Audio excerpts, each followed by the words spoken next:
बहुत ही प्यारी और खूबसूरत सी सुबह होती है। एक 6 साल का बच्चा अपने बिस्तर पर सोया हुआ है। वो एकदम से उठता है और सुबह करीबन 3:30 बजे, 4 बजे से पहले और 3:30 बजे के बाद वो रोता रोता अपने माँ बाप के पास आता है और कहता है कि अब मैं इन सपनों से परेशान हो चुका हूँ।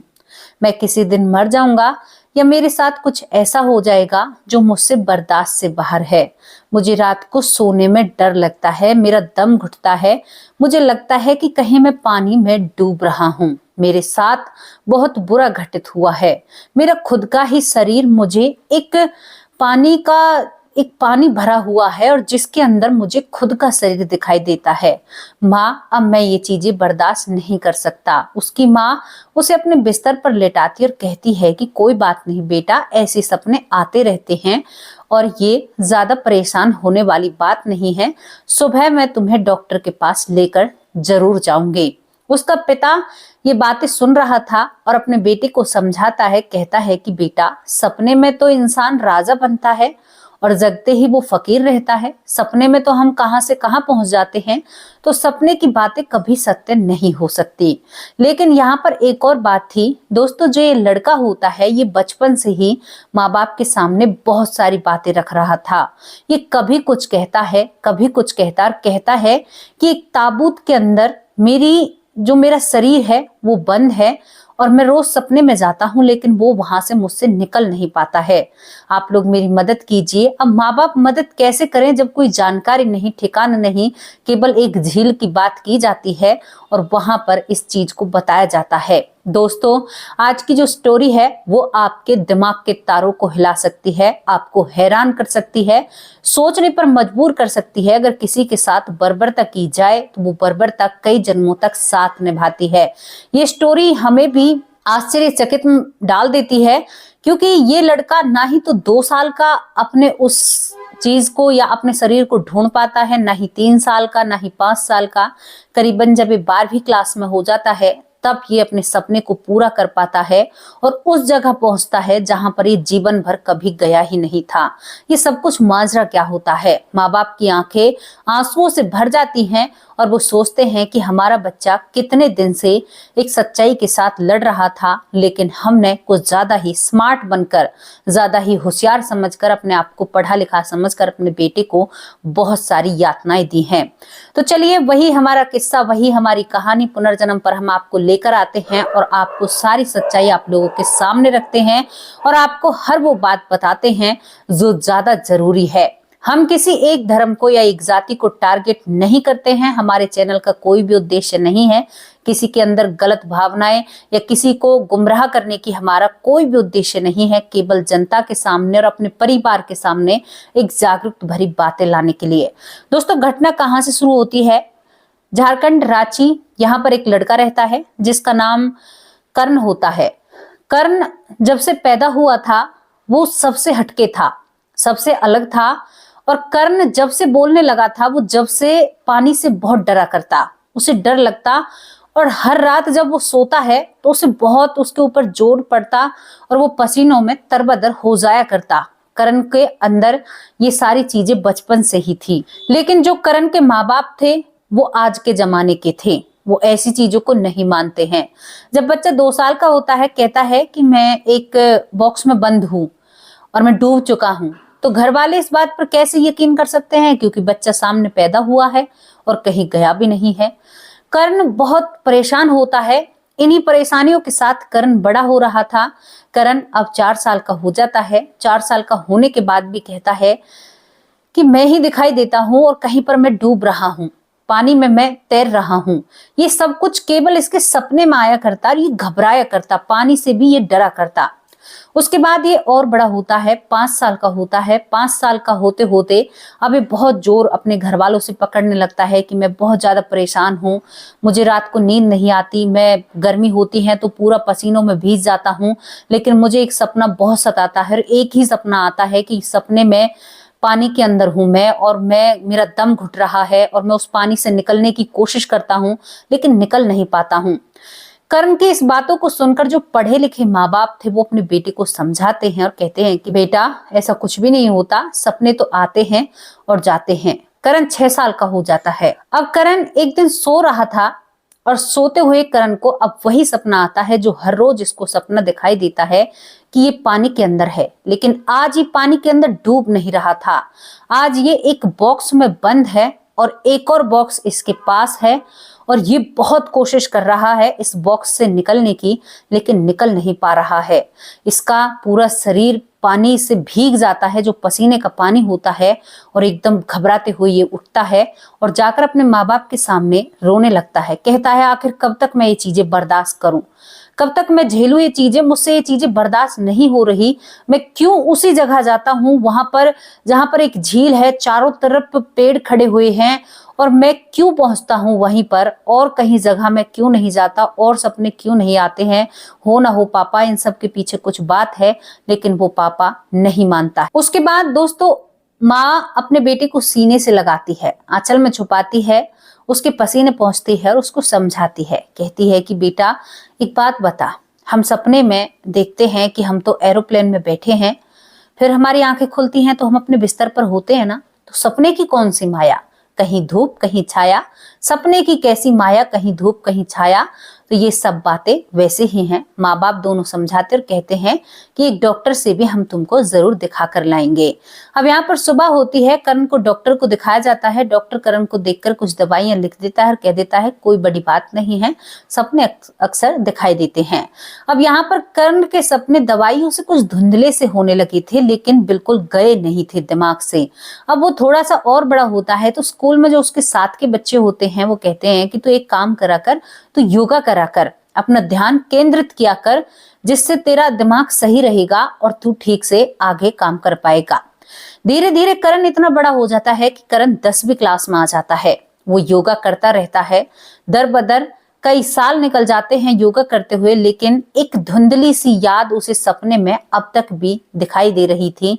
वो झील, वो वहां का नजारा, और वो समझने की कोशिश कर रहा था ये सब कुछ क्या है, और वो ध्यान भी लगाया करता। अब वो बहुत अच्छे से योगा करता है, 10वीं क्लास में होता है, और पढ़ने लिखने में भी ये इतना होशियार होता है कि 94 ये अपनी 10वीं क्लास में नंबर लेकर आता है। मतलब कि बहुत अच्छे मार्क्स इसके आते हैं हर सब्जेक्ट में, और ये टॉपर हो जाता है। यहाँ पर माँ बाप बहुत खुश थे अपने बेटे की पढ़ाई को लेकर, लेकिन अब जब 10वीं क्लास में आता है और अच्छे से पास होता है तो अब योगा छोड़ देता है। योगा छोड़ने के बाद जो इसके दिमाग की सोचन शक्ति थी वो योगा से और ज्यादा बढ़ जाती है। इसके बाद जब ये सोता है तो ये सपने अब ज्यादा आने लगते हैं, क्योंकि ना ही तो डॉक्टर की दवाई थी ना ही योगा थे, और अब इसका दिमाग बहुत ही प्रबल हो जाता है। अब ये सपने में क्या देखता है कि 2 लकड़ी के ताबूत जैसी कुछ सामान है, मतलब 2 लकड़ी के बॉक्स हैं, वो उस झील में पड़े हुए हैं, और उस झील में ये अपने मृत शरीर को देखता है। ये घबरा जाता है। बिल्कुल करीबन 22 से 23 साल का एक लड़का उस ताबूत में है और दूसरे में एक लड़की है। इसके लिए हैरानी भरी बात थी, 10वीं क्लास होती है और ये लड़का अब इस जगह को जानना चाहता है, क्योंकि पूरा बचपन निकल गया इस जगह के ऊपर और जिंदगी इसकी झंड हो चुकी थी, मतलब खराब हो चुकी थी। हमेशा सोच विचार, आप सोच कर देखिए, आपको कोई चीज इतना परेशान करे। अब यहाँ पर ये लड़का 10वीं क्लास से 11वीं क्लास में हो चुका था, और अब ये खुद इस बात पर सर्च करता है, क्योंकि माँ बाप ज्यादा पढ़े होने के कारण पुनर्जन्म पर या ऐसी बातों पर विश्वास करते ही नहीं है। अब ये लड़का इस जगह का नजारा अपने सपने में और ज्यादा देखने की कोशिश करता है। जब सपने में जाया करता तो इधर उधर घूमा करता। अब इसे एक बोर्ड दिखाई देता है उस झील से करीबन कच्चे रास्ते में ये जाता है सपने में, और वहां पर उस बोर्ड पर लिखा था परसादा गांव, यानी कि एक ही नाम लिखा था, स्वागत है आपका परसादा गांव में। अब ये बोर्ड देखकर ये लड़का जगता है और एकदम से सोचता है कि ये परसादा गांव कहाँ पर पड़ता है। अब इसने सर्च करना शुरू किया, लैपटॉप के सामने बैठा। दोस्तों ये 2020 की बातें होती हैं, ज्यादा पुरानी बातें नहीं होती हैं। जब ये लैपटॉप पर सर्च करता है और सर्च करने के बाद इसको पता चलता है कि छत्तीसगढ़ के रायपुर में जिले में, मतलब जो डिस्ट्रिक्ट है रायपुर डिस्ट्रिक्ट, इसके अंतर्गत एक गांव पड़ता है जिसका नाम परसादा गांव होता है। जब लड़का इस गांव को समझता है तो अब घर वालों से रट लगाने लगता है। घर वालों से कहता है कि मुझे परसादा गांव जाना है, बस मुझे उसी गांव में जाना है, वहां पर जरूर कुछ ना कुछ मिलेगा। पिताजी, मैं इस सपने के राज को खोलना चाहता हूँ, क्योंकि मैं इस सपने से बहुत परेशान हो चुका हूँ। अब मुझे वो यादें ज्यादा सताती हैं। मेरा मृत शरीर झील के अंदर पड़ा हुआ है। अब मानो आप या ना मानो। जब ये बात सामने आती है तो यहाँ पर उसका पिता भी बहुत परेशान हो चुका था। बीते कई सालों से, बहुत सालों से उनके घर में ये मामला चल रहा होता है। तभी वो पिता भी जाने, वो यहाँ पर जो कर्ण होता है वो अपने माँ बाप को कन्वेंस, मतलब अपने माँ बाप को समझाने में कामयाब हो जाता है और यहाँ पर माँ बाप भी राजी हो जाते हैं।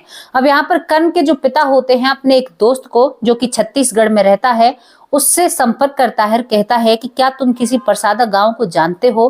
तो यहाँ पर वो दोस्त कह देता है कि बहुत सारे गांव हैं, प्रसादा गांव को तो नहीं जानते, लेकिन आज तो बहुत ज्यादा स्मार्ट का जमाना है, तो गूगल मैप लगा लेंगे और पहुंच जाएंगे। तुम्हें वहां पर क्या करना है। तो वो सारी बातें अपने उस दोस्त को बताता है कि मेरा बेटा इतने सालों से परेशान है। ये कहता है कि मेरा एक और मृत शरीर वहां पर एक जो झील है उसके अंदर पड़ा हुआ है, इसको तसल्ली हो जाएगी और ये अच्छे से आगे और अच्छे से पढ़ पाएगा। दोस्तों, यहाँ पर ये सभी गाड़ी बुक करते हैं और पहुंच जाते हैं छत्तीसगढ़, रायपुर पहुंच जाते हैं।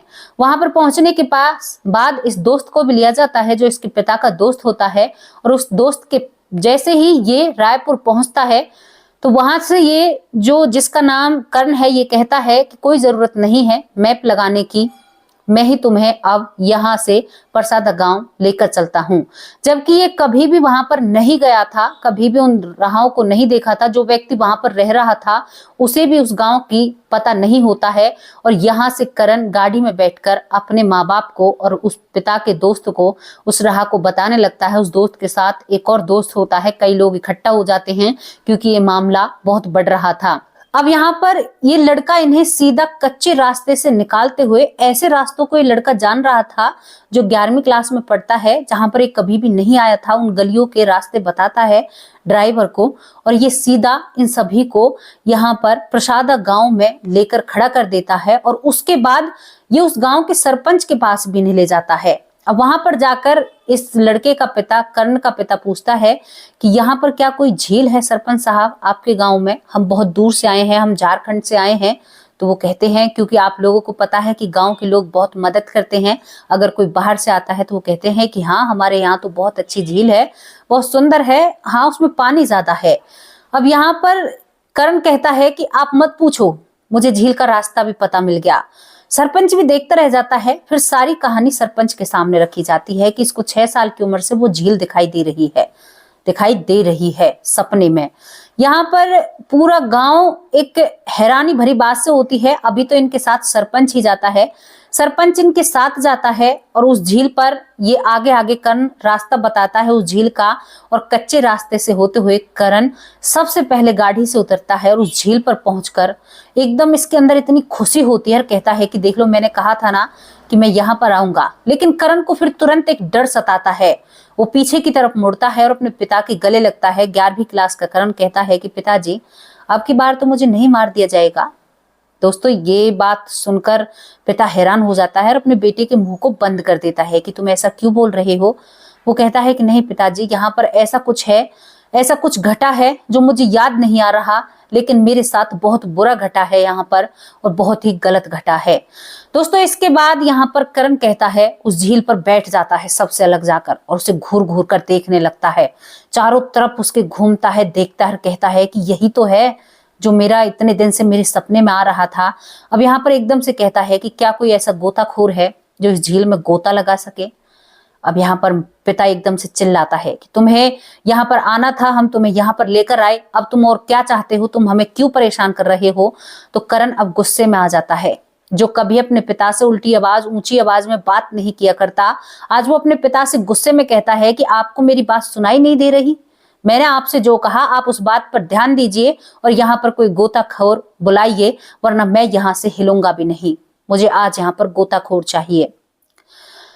दोस्तों, उसके बाद यहाँ पर जो सरपंच साहब होते हैं इस गांव के, जिसका नाम प्रसादा गांव होता है, उसे पूछा जाता है तो यहाँ पर एक लड़का बहुत अच्छा गोताखोर था, लेकिन सरपंच साहब ने कह दिया था कि ये पैसे लेगा।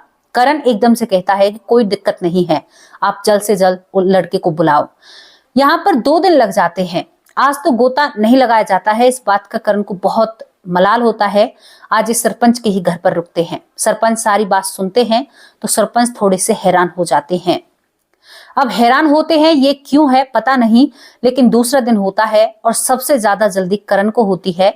और दूसरे दिन करण उस गोताखोर को लेकर अपने पिता के साथ, पिता का दोस्त और उस दोस्त का भी दोस्त, करण की माँ, गांव का सरपंच, आधे से गांव के लोग सभी खड़ा होकर वहां पर देखते हैं। सरपंच साहब जब पूरी कहानी सुनते हैं कि इसके अंदर ये अपनी डेड बॉडी बता रहा है, हालांकि किसी को विश्वास नहीं था, लेकिन उसके बाद जब वो गोताखोर कई बार अंदर जाता है, कई बार बाहर आता है, लेकिन जब वो कम से कम 8 से 9 बार अंदर जाता है तो घबराते हुए बाहर आता है और कहता है कि सरपंच साहब इसके अंदर तो 2 बॉक्स पड़े हुए हैं। करण कहता है मैंने कहा था ना, एक लड़का का है एक लड़की का है पिताजी, एक मेरा है। वहां पर करण के पिता इस बात को दाबना चाहते हैं, वो किसी पचड़े में नहीं पड़ना चाहते हैं। जब बेटे की इतनी सारी बातें सत्य निकली हैं तो बेटे की ये बात भी सत्य निकलेगी कि उस जो बॉक्स है उसके अंदर सच में ही किसी ना किसी की डेड बॉडी जरूर होगी। जब ये लड़का कह रहा है इसकी सारी बातें, इसके सपने के सारे सच खुल चुके हैं तो वो चीज भी सच ही होगी, ये लड़का झूठ नहीं बोल रहा है। दोस्तों वहां पर सरपंच साहब तुरंत पुलिस को बुला लेते हैं। पुलिस वहां पर आती है, मामले को अपने संज्ञान में लेती है, आधे से गांव के लोगों को दूर कर देती है, महिलाओं को एक तरफ कर देती है। पूरा गांव जो प्रसादा गांव होता है खड़ा होकर ये मंजर देखता है और वो दोनों बॉक्स उसके अंदर से बाहर निकाले जाते हैं। आप यकीन नहीं मानोगे, करण को जितनी खुशी हो रही थी उतना ही करण फूट फूट कर रो रहा था और बहुत जोर से विलाप कर रहा था कि मैंने कहा था ना कि मैं इसके अंदर बंद हूं, मैं इसके अंदर बंद हूं पिताजी, ये मेरा ही शरीर है। और वो जोर जोर से बात कहने लगता है। सभी लोग समझते हैं पुनर्जन्म हो चुका है, लेकिन दोस्तों इसमें कुछ बातें आधी अधूरी हो जाती हैं। इसके बाद पुलिस जब उस बॉक्स को खोलती है ना, दोनों बॉक्सों को, तो उसके अंदर 2 कंकाल निकलते हैं जो सले गड़े थे, जो मतलब कि जो कंकाल ही थे और कुछ नहीं रहता है उनके अंदर। और वो जो 2 बॉक्स थे वो भी काफी गल चुके थे, बहुत बुरी हालत में थे, बहुत खस्ता हालत में। उस कंकाल को लैब में ले जाया जाता है। अब यहाँ पर करण बहुत उछलता है, रोता है। यहाँ पर वो उन कंकालों को देखकर कहता है कि ये मेरे हैं और मेरे पिछले जन्म की प्रेमिका के हैं, पर मुझे ये नहीं पता कि हमें किसने मारा है। मुझे इतना तक सपने में आया है कि हम दोनों को मारकर अधमरा, हमारे अंदर सांस थी और हमें अधमरा करके इसमें डुबोया गया था, क्योंकि उन लकड़ी के बॉक्सों के अंदर कुछ पत्थर भी रखे गए थे ताकि ये ऊपर ना आ सकें। दोस्तों इतना कुछ वो बताता है। जब वो दोनों कंकाल, डेड बॉडी जो कंकाल थे, वो लैब में जाते हैं और उनके कंकाल के ऊपर एक इंसान की जब हुलिया बनाया जाता है, वहां पर अब किसका डीएनए, क्योंकि पूरा गांव मौन हो चुका था, कोई इस गुनाह को कबूल करने के लिए कैसे राजी हो सकता है, उसकी पूरी जिंदगी खराब हो सकती है। यहाँ पर ये मामला देखने में लग रहा था कि कोई 2 बच्चों ने प्यार किया है, एक लड़के और लड़का ने, और उन्हें किसी ने ऐसे मार के यहाँ पर अंदर डाल दिया था और आज तक उनका कोई पता नहीं था। लेकिन ये लड़का दोबारा जन्म लेकर वहां पर आता है और उन्हें उस झील से बाहर निकलवाता है। यहाँ पर कुछ लोग कंप्यूटर से जो कंकाल थे उनके ऊपर एक इंसानी रूप लाने की कोशिश करते हैं। तो एक और चौंका देने वाली बात मैं आपको जो बताऊं, आप हैरान हो जाओगे।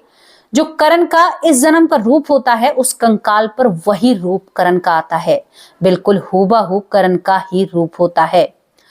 अब दोस्तों आपको एक और राज खोलूं आपके सामने। करण इस जन्म में भी, जो करण नाम है अब है, जो जी रहा है, इस जन्म में उसकी एक सीक्रेट मतलब छुपी हुई गर्लफ्रेंड होती है। और जो दूसरी कंकाल की फोटो आती है, जो महिला का कंकाल था, वहां टेस्टों से पता चलता है, चेकअपों से पता चलता है, तो जो गर्लफ्रेंड इस जन्म में करण की है वही गर्लफ्रेंड पिछले जन्म में करण की थी। लेकिन करण को पिछले जन्म के नाम और अपनी उस प्रेमिका का नाम भी नहीं पता होता है। केवल उसे ये पता था कि मेरा शरीर इसके अंदर एक लकड़ी के ताबूत के अंदर बंद है, एक बॉक्स के अंदर बंद है, और मेरे साथ एक लड़की का भी शरीर बंद है जो मुझसे प्यार करती थी।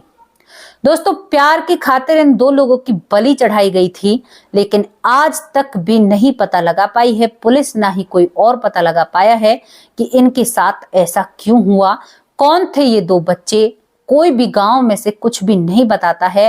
अब कोई बाहर का आकर ये काम यहाँ पर कर गया था या इसी गांव के लोगों ने किया था, ये कोई भी पता नहीं लगा पाता है। लेकिन करण को अब वो सपने आने बंद हो चुके थे। करण उन कंकालों का अंतिम संस्कार करता है कानून के हिसाब से, उनको अपने अंडर लेकर, और बहुत अच्छे से उनका अंतिम संस्कार करने के बाद करण अपनी जिंदगी में आगे बढ़ चुका है। 2020 की ये बातें होती हैं, अब बहुत आगे समय निकल चुका है। लेकिन दोस्तों, यहाँ पर ये ताज्जुब करने वाली बात थी। और जो प्यार पहले था वो प्यार आज भी है। जब पिता को पता चलता है तो पिता कहता है कि क्या सच में ही तू सच बोल रहा है? तो वो कहता है कि हाँ पिताजी, आज तक मैंने आपसे हर बात सच बोली है, और ये बात भी सच है कि इस जन्म में मेरी एक गर्लफ्रेंड है जिसकी शक्ल हूबहू इससे मिलती है जो इस कंकाल पर ये बनाया गया है। जो मतलब एक इंसानी रूप इस कंकाल की जो बनावट है उस हिसाब से दिया गया है, जो बना है बिल्कुल इसी की तरह है, बिल्कुल इसी की तरह, एक रत्ती भर भी इधर से उधर नहीं है। और जो फोटो उसके पिता के सामने आता है, जो पढ़ा लिखा पिता था, जो इन चीजों पर भरोसा नहीं करता था, वो भी अब इन चीजों पर विश्वास करने लगता है। क्योंकि उसका जो करण बेटा 11वीं क्लास में पढ़ रहा था, उसका ही फोटो उस कंकाल के ऊपर बनकर आता है। एक लड़के ने दूसरा जन्म लेकर अपने हाथों से अपना अंतिम संस्कार किया है। तो दोस्तों, यहाँ पर तो वही बात सिद्ध हो गई जब कृष्ण कन्हैया देते हैं गीता का उपदेश। तो वहां पर वो कहते हैं कि कैसी जीवात्मा कपड़ों की तरह, जैसे कपड़े इंसान बदलता है उसी तरह जीवात्मा शरीर बदलती है, वो कभी मरती नहीं है, अजर है, अमर है। ये बात तो साइंटिस्ट ने भी मानी है। वो बातें और कुछ माने या ना माने, लेकिन ये बात तो उन लोगों ने भी मानी है कि जो आत्मा है वो अजर है, अमर है, उसे कोई नहीं मार सकता। तो हम अंश तो उसके हैं जिन्हें कोई नहीं मार सकता, केवल ये शरीर है, ये बदला जाता है। और यहाँ पर कृष्ण भगवान एक उपदेश देते हैं, जब जो बानों की सैया पर जो भीष्म पितामह लेटे हुए होते हैं, तो वो कहते हैं कि कृष्ण भगवान पूछते हैं कि आपकी अंतिम इच्छा क्या है। भीष्म पिता से उनकी आखिरी इच्छा पूछी जाती है, तो वो कहते हैं कि वासुदेव, मेरी आखिरी इच्छा है कि मेरा जो अंतिम संस्कार है वो ऐसी जगह पर किया जाना चाहिए जहां पर मेरा कभी भी अंतिम संस्कार मेरा ही नहीं हुआ हो। तो यहाँ पर जो कृष्ण भगवान है वो मुस्कुराने लगते हैं। लेकिन जो अर्जुन था वो कहता है कि ये तो बहुत छोटी सी इच्छा है, इसे तो मैं पूरी कर दूंगा। अब उसके बाद जो भीष्म पितामह है वो अपने प्राण छोड़ देते हैं। अर्जुन अब इस काम में लग जाते हैं उनके अंतिम संस्कार में। अब जहां पर भी भीष्म पितामह की जो शरीर था उन्हें रखा जाता, तो फट से बोल पड़ता कि यहाँ पर तो मैं 100 बार जल चुका हूँ, यहाँ पर मैं 90 बार जल चुका हूँ, यहाँ पर मैं इतनी बार जल चुका हूँ। जो 5 पांडव होते हैं वो थक जाते हैं। धरती का कोई हिस्सा उन्होंने नहीं छोड़ा था जहां पर वो भीष्म पितामह के शरीर को लेकर नहीं गए हो कि यहाँ पर अंतिम संस्कार करें। लेकिन भीष्म पितामह का शरीर गैल बोल उठता कि मैं यहाँ पर इतनी बार जल चुका हूँ। ये बात सुनकर अब ये 5 पांडव कृष्ण भगवान के सामने नतमस्तक हो जाते हैं, चरणों में गिरकर कहते हैं कि नाथ, हमारी ये समझ में नहीं आ रहा कि ये सब कुछ हो क्या रहा है। तो यहाँ पर कृष्ण भगवान बताते हैं कि हर इंसान जाने कितनी बार जहां पर हम रह रहे हैं, यहाँ पर कितनी बार हमारा ही शरीर जलाया गया होगा या दफनाया गया होगा। कहीं भी ऐसी जगह है ही नहीं जहां पर कोई जला हो या कोई मरा ना हो। तो ये बात तो आप मानते हैं ना, इन बातों से तो आप जानकारी रखते हैं ना। तो ये तो सत्य है। जब यहाँ पर कृष्ण भगवान ने अपना बड़ा आकार, बहुत बड़ा रूप रखा था, और क्योंकि इसी वजह से भीष्म पितामह को पता था कि कोई भी धरती का ऐसा कोना नहीं है जहां पर मैं जला नहीं हूं, क्योंकि उन्हें कृष्ण भगवान की हथेली पर अपना अंतिम संस्कार कराना था। दोस्तों, ये अध्याय आप लोगों ने देखा होगा, जो जानकार लोग होंगे। तो यहाँ पर जो भीष्म पितामह थे उनका अंतिम संस्कार, जो कृष्ण भगवान का विराट रूप था, उनके हाथ पर अंतिम संस्कार किया जाता है। और वहां पर कहा जाता है कि भीष्म पितामह, यहाँ पर आप एक बार भी आपका अंतिम संस्कार नहीं हुआ, और वहां पर वो अग्नि में विलीन हो जाते हैं। तो दोस्तों, यही बात होती है कि जिन घरों को हम अपना मानते हैं, इन घरों में शायद हम ही जाने कितनी बार जल चुके होंगे, दफन हो चुके होंगे। तो इस भूल को तो दिमाग से निकाल ही दीजिए कि आत्मा को कोई मार सकता है। आत्मा कभी कभी नहीं मर सकती, आत्मा अजर और अमर है। ये एपिसोड आपको कैसा लगा, इस पर अपनी राय जरूर रखना। इस लड़के पर जिसका नाम करण होता है, करण ने तो पूरा सब कुछ निकाल कर रख दिया। सभी हैरान और परेशान हो जाते हैं इसको सुनकर। करण आज भी एक बेहतर और अच्छी जिंदगी बिता रहे हैं। आज उन्हें सपने नहीं आते हैं, आज बिना सपनों के वो अपनी जिंदगी जी रहे हैं। ना ही तो उन्हें योगा करने की जरूरत पड़ती है और ना ही उन्हें किसी की दवाई लेने की जरूरत पड़ती है। वो अपनी जिंदगी बहुत बेहतर बिता रहे हैं। तो दोस्तों, जब हमें बार बार कोई सपना दिखाई दे रहा है तो सोच लेना कुछ ना कुछ, कहीं ना कहीं तार इस सपने के जुड़े हुए हैं। कोई ना कोई बात तो ऐसी बात है। हमारे अंदर इंद्रियां हैं और हमारे अंदर 5 इंद्रियां ही ज्यादातर जागरूक होती हैं। अगर किसी की छठी इंद्रिय जागरूक हो गई तो वो इंसान महान बन जाता है। तो स्टोरी पर आपकी जो भी राय है, अपनी राय कमेंट बॉक्स में जरूर रखना। अब शाम की वीडियो में हाजिर होंगे आप सभी लोगों के सामने। तब तक के लिए आप लोगों से विदा लेती हूँ। नमस्कार, जय हिंद, जय भारत।